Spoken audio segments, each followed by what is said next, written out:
How you doing, man?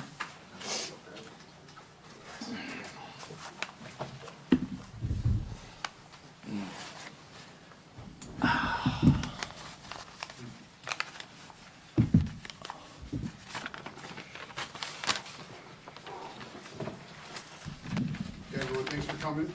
Curtis, you good back there? Okay. We're going to start with some opening statements, first from Travis, then Coach. We have microphones on both sides when we get to the questions. When you ask a question, please just identify yourself and where you're from. Travis, we'll start with you. Good afternoon. Thanks for being here today. This is a good day for the University of Kansas, and we're grateful to have a chance to share some words with you. Without a shadow of a doubt, our entire university, community, leadership, and athletic department have taken this nearly 6-year IARP process incredibly seriously. And I'm thankful to the IRP for recognizing the facts and instituting a thorough and objective process. Today's decision by the IRP supports what we have said from day one, that the major infractions we were accused of were unfounded, and specifically the panel decision unequivocally confirms that our coaches were not involved nor had knowledge of payments to student athletes. While doing our due diligence throughout this process, we did acknowledge lesser infractions for which we have self-imposed penalties, if you'll recall from last fall. And regarding the additional penalties announced in today's decision, we accept those and will move forward. Significant resources, energy, time have been given into this process, and it put a great deal of stress on our leadership team, our coaches, our student athletes to ultimately get to this outcome today. And I want to be clear that we continue to stand firmly and believe firmly in our compliance program at the University of Kansas and our compliance staff, and we'll continue to invest in and support that incredible team as we move forward. I'm also very, very proud of the character and integrity in which our coaches and staff operate, including and even highlighting our men's basketball program, Coach Self, Coach Townsend, the entire staff around them. There's a culture of compliance that really is firmly ingrained in our entire department and certainly in our men's basketball program. I want to express sincerest gratitude to Chancellor Girard for his unwavering support and leadership throughout this, and to Coach Self for his leadership and the way in which he's handled at times certainly difficult process, and his leadership of the very best basketball program in the country. Coach Self's always had our full trust and confidence in how he runs his program. That has never wavered, and it will not certainly going forward. We're excited to turn the page. We feel really good about all the things that are going on within the department, the momentum, certainly the upcoming season with this preseason #1 men's basketball program. And we know our fans feel that culture and that excitement. And I'll just conclude by emphasizing this point that we do things the right way at the University of Kansas, and that will continue to be a hallmark as we move ahead. Hey, all. Hope everybody's well today. I'd like to comment on the back of what Travis has said. I'd first like to start by thanking the IRP for their professionalism and the fair review of the facts throughout this entire process. I also want to make sure I express my sincere gratitude to Chancellor Girard and to Travis Goff for their support, leadership, and alignment that exist within our university and our athletic department. And I'm very, very proud to be the head basketball coach here. As Travis said today, as Travis just said, today is a good day for Kansas basketball. And the findings that the panel found reiterate that our staff acted with integrity and honesty and had no knowledge of payments to student athletes. While this has been a very long process, I'm appreciative that it has ended and where it has ended, and I am eager to move forward without this cloud hovering above our program. Okay, we'll open it up for questions. Microphones on both sides. Hey, Coach, Shea Willibor, JayhawksLand.com. You said all along for many years that when this was all said and done, that story would come true. How does it feel today? Are you happy with how it all played out, and now that it's over? Yeah, I'm very happy that it's over. I'm certainly happy with the end results, and at the same time, don't feel like a celebration mode, because this is exactly what we thought the end result would be years ago, and it's taken such a long period of time to get here. But I am pleased with the findings, because the findings are accurate. Travis, Henry Greenstein, Warren Sterner World. You mentioned the self-imposed penalties. Now that the case is concluded, I wanted to ask, what went into the decisions of selecting those penalties, as well as the juncture at which you imposed them? I think when you rewind back, probably, gosh, it's been 15, 16, 17 months ago when we were discussing at that juncture going into the fall, whether or not to self-impose. I think it was a lot of it was in the spirit of just wanting to move forward, wanting to have finality to this. I think that was an anchor of those discussions. And we used some of the guidelines the NCAA provides in terms of penalties to help align with where we landed with our self-imposed penalties. And it feels as if they were probably on the heavier end of things, but we were willing to do so in order to give everyone the best chance to move forward. Mick Schaefer, KSHB 41. Coach, did you feel like the vacated wins, the banner, the streak, all the stuff that goes along with that, did you expect that, and do you feel like that was fair? I actually did feel like it was fair, and I actually felt like it should have been done. By the rule, we had a player participate while ineligible due to an illicit payment that we knew nothing about, but he was still ineligible while participating. So the 15 wins that occurred while Silvio participated in the 2018, he didn't play in 17, but the 2018 spring semester, I believe are warranted to be taken away, because that is the rule. And if you take away the wins, you naturally take away a banner, because the banner wouldn't have existed without the wins. Are you guys forced to take it down and all that stuff? How does that work? Well, I haven't talked to anyone how that works, but it will. I'm sure maintenance will take care of that for us. But that was something that was imposed today. That I certainly expected. For both of you guys, what does this say about the NCAA and this whole period that they went through, where you had some schools, they put the hammer down for seemingly nothing, and then others? Can you talk about the inconsistency and what this did to college athletics? Go ahead. I'm not going to speak to, Neil, what's happened at other schools. All I can speak to is what happened and did not happen at the University of Kansas. And certainly we've held true to our initial statements on what we thought did or did not transpire. So and I'm not going to speak to the NCAA. I'll let Travis do that. But this was certainly a long process. That 6 years seems a long time to get to this point, and we're not the only school that endured this long process, as you know. I just would add to that when you look at the IARP cases of the last couple years, that there's a degree of consistency with how those were approached and that objective outside lens that they apply to each of those cases.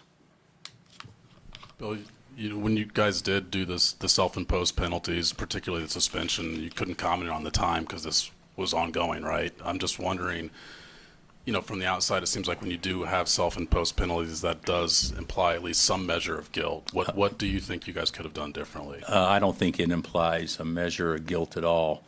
What I think it implies is we were doing everything possible to move forward and put this behind us, and at the same time doing what was in the best interest of our present student athletes and future student athletes to make sure they were not impacted in any negative way whatsoever. I was okay with the self-impositions because as the leader of this program and the head coach, it's my responsibility to protect, preserve, look after our present student athletes and future student athletes in a way that it doesn't impact their experience in any way, shape, or form negatively at the University of Kansas. And so in order to do that, the talks and the self-impositions was a way to make sure or to give us a better chance that that occurred. Then just what have the past 6 years been like? Well, there's been some good times in the past 6 years. You know, the thing about it is in my coaching journey, I've had a lot of good, and I've had far more good than not good.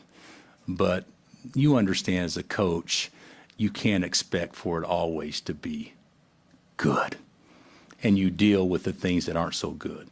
I've said this many times. I love my profession, and I would rather be doing this and impacting youth than any other thing I could possibly do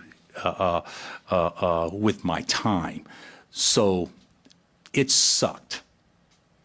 But over a course of 35 years, don't you expect to have some periods of time that aren't that great? And so I think that myself and my staff have handled it very maturely, to be honest with you. And we've dealt with this in a way that we're going to go through this. This is how it is. In the short term, it won't last forever, but it's not an excuse to impact how we do our job. Coach, I'm wondering, just from a recruiting standpoint, 6 years, how impactful could today's decision be or potentially be moving forward? You know, Shay, I think from a recruiting standpoint, there's no doubt this has impacted recruiting. I'm not sure it's impacted recruiting recently as much as it was 3 or 4 years ago, because the reality of it is I don't think this is as talked about today as what it was, 3 or 4 years ago. So I think, and my staff knows this, I think our recruiting will be impacted favorably, but I don't know if it'll be a huge impact, because I think my staff's still done a pretty good job in the last few years recruiting players that are difference makers here at the University of Kansas. Bill, I don't want you to go player by player or anything like that, but you've talked a lot about the impact on your kids, and I just wonder, with this group specifically, how happy you are they don't have to hear about this, but also over that time, all those guys that had to answer questions and have this hanging over, I mean, how happy are you for them too? Well, this group, we met with our group today when we found out what was going on before we knew what the actual findings would be, and told them basically that we didn't know exactly what to expect. And to be honest with you, the vast majority that have been here know that we've been doing this for a while. Some of the players we have actually talked to about during the recruiting process, the young guys, that it doesn't register with them as far as being anything that could impact them. So because it was so long ago, some of these kids were in junior high or maybe the end of elementary school when this started. So I think the players that impacted the most were the ones, in that 19 and 20 or 21 season. But since then, it doesn't feel quite the same to me, because it's been such a long time ago. Sure. And you mentioned the maturity of your staff. How about those guys, those players, and how they handled it as well? They were asked a lot, obviously, not as much as you probably, but My staff? no, your players, those players that you were just talking about. Oh yeah, well, those guys. When you coach a group of young men, regardless of sport or young ladies, it becomes more than a team. It becomes a family, and so with a family, you deal with ups and you deal with downs. And this is something that we have dealt with, but we've been very straightforward and forthright and honest with our guys and where this is and how it could potentially impact them. And they've handled it like you would think mature young men would. So very, very proud of them because if you go back and look at it, this could be a cloud that you always have something in the back your mind thinking, well, what if? And they eliminate the what if and press forward. And I think we as a staff had done the same thing. My staff did the same thing as well. Travis, I know this predates you, but I'm wondering, has this case impacted at all the way you would have coaches interact with interests outside the university, not just Adidas, but like other people who are in that same sort of domain? Well, I think, Henry, again, we've had a long-standing commitment to rules education, to compliance, and that's really truly been embedded in the culture and the fabric. Certainly when this case presented itself, this department, again, way before my arrival, did a lot of things to continue to enhance the way it viewed, whether it be partners, sponsors, et cetera, but it was just complementing things that were already in place. And so I think as the world of college athletics has evolved, we continue to keep compliance front and center. We've done so in NIL and in every other aspect. And I don't think it's really had a profound change on how we've operated because we've already been at a really high level in that space. Bill, you've mentioned a cloud a couple times, the cloud of just this hanging over you. I wonder if you feel like at this point with the penalties that have been, I guess, enforced, was the cloud more of a penalty than anything that you're actually, dealing with? I think at this that's point? a great question. I would say the unknown was probably as much of a penalty as anything. Going a period of time that we did with the unknown and not knowing how to address it or how to attack it. But I'll make one thing clear: the penalties that were imposed today were basically the vacation of wins. The 3 years probation and the other penalties that have been discussed were self-imposed penalties that we knew that we were going to deal with because we had self-imposed those before the ruling ever came out.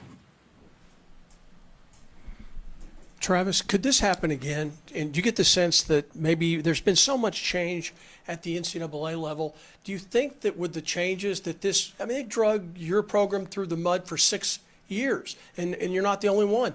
Do you think that the process is going to be expedited so that this doesn't happen again? Well, I know that's one of the things they're looking at in particular as it relates to NIL is the enforcement process to ensure that, in particular in these more egregious NIL inducement situations, that they have a process that's a lot more efficient.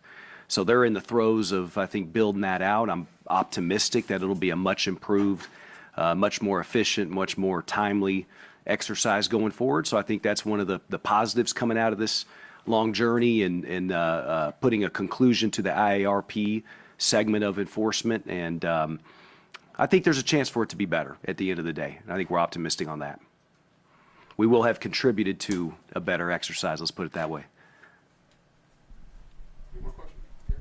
I wondered, looking back, the 3-day hearing, how important was that and how professional was the IARP? And when you left after that marathon 3 days, how did you feel? It was incredibly important, Gary. The team, some of whom are here today, were exceptional in helping us prepare. We've got such a great team within athletics up on campus, certainly the legal team involved. So the significance of preparation, the alignment, it was so important for us to be fully aligned going into that hearing, consistent with our approach. And that's how it played out over the course of those 3 days. And the IRP, I think in particular, you asked about, was incredibly professional and ran, I think, a really effective hearing over that time.